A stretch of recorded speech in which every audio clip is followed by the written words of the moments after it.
Looking mechanic today, we have a 2015 Audi Q7, and it's got the V6 TFSI motor in it. We have a check engine light that's on. We're going to read it with the code reader, the UCAN-2, and then be able to potentially figure out what that sensor is that's telling us may be a problem. So with our scanner hooked up with the key on in the on position, but the engine not running, now go through the diagnostic here, and we're going to pick the Audi and smart VIN.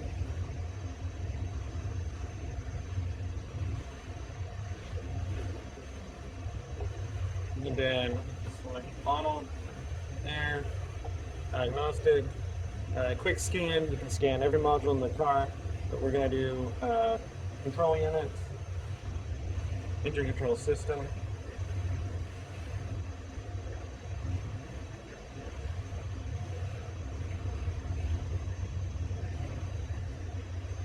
We're going to read the codes.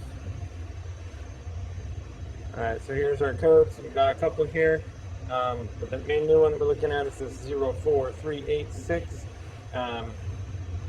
It is the O2 sensor on bank 2. Sensor 2 is what we're having an issue with. And so we will locate that sensor, go over that process to replace it, and depending on even the other sensors, O2 sensors, make a discussion about that.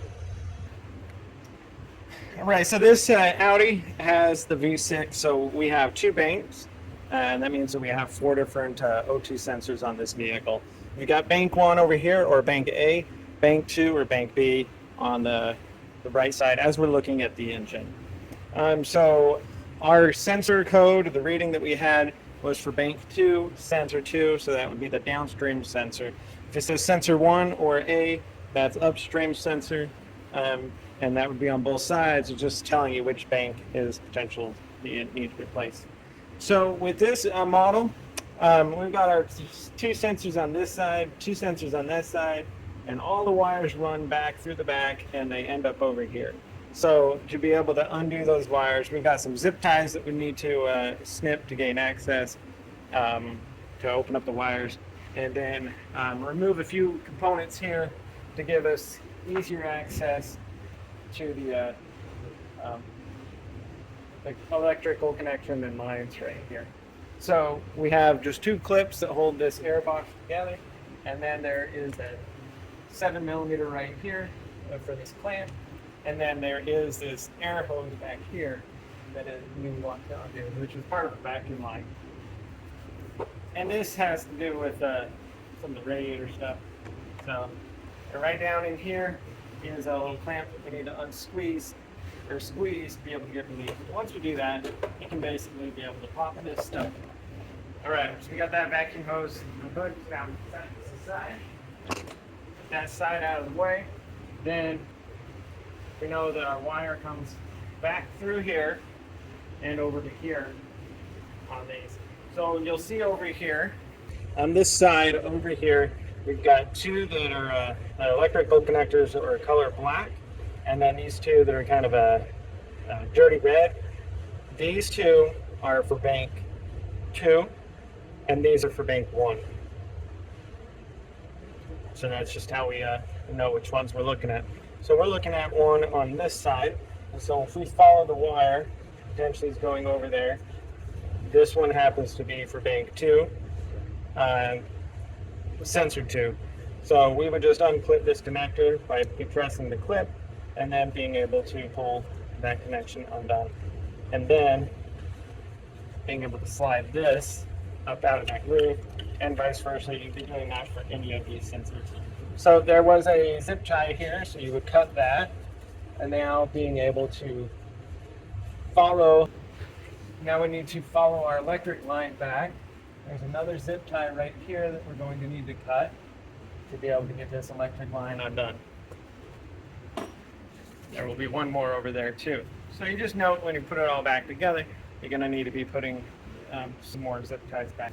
Got that zip tie unhooked, took a little bit, but that way now we can continue to follow it back to the other side.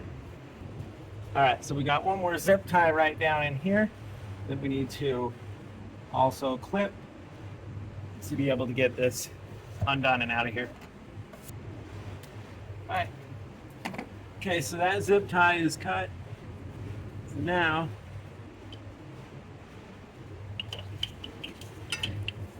we have our electric line here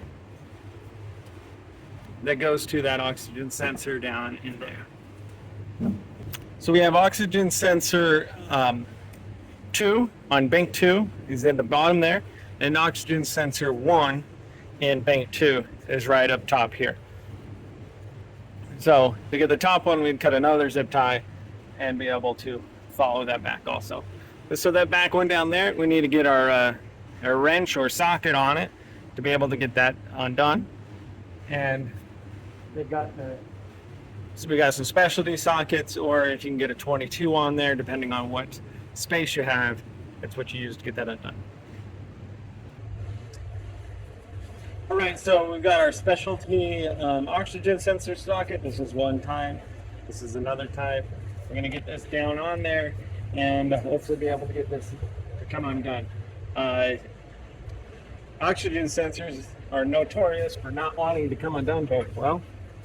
So hopefully we luck out.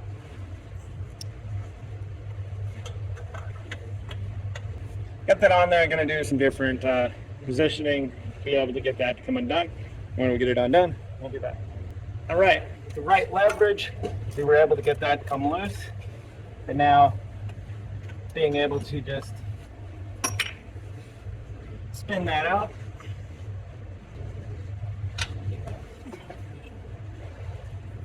There we go. So we have the oxygen sensor removed. You would repeat the same process for all the other oxygen sensors if you're replacing them, all or whichever one you're doing. The other side is a little bit tighter. You got a few more things in the way. It's pretty much the same.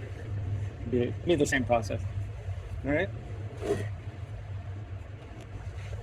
So we go in the reverse process to be able to put our oxygen sensor in, a new one, being able to feed it down in there.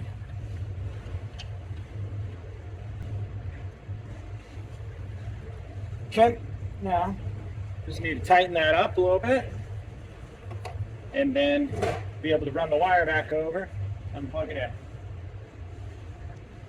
All right, we got that all tightened up down there, and now I just need to run our wire back through here along the other wires, so then we can actually put a zip tie to run them back. All right, I'll keep them all together. Keep them away from the heat of the vehicle.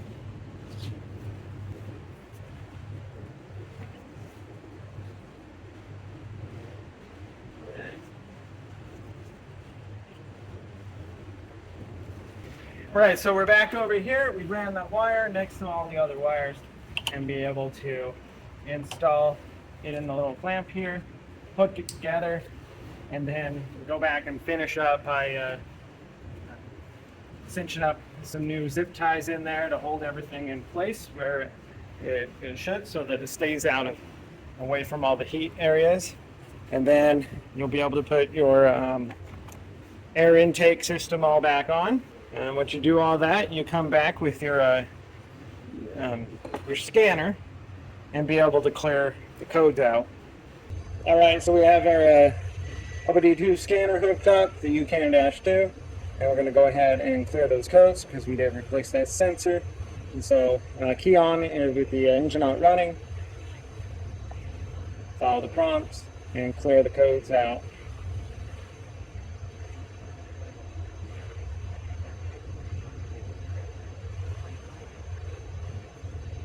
It says that our codes are clear. We can double check by reading them again.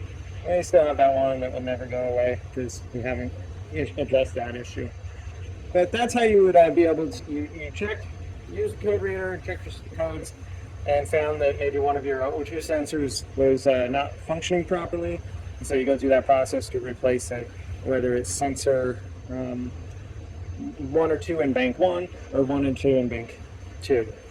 You just repeat that process depending on which sensor the code is coming back for. Thanks for watching Mechanic, where you can be the mechanic.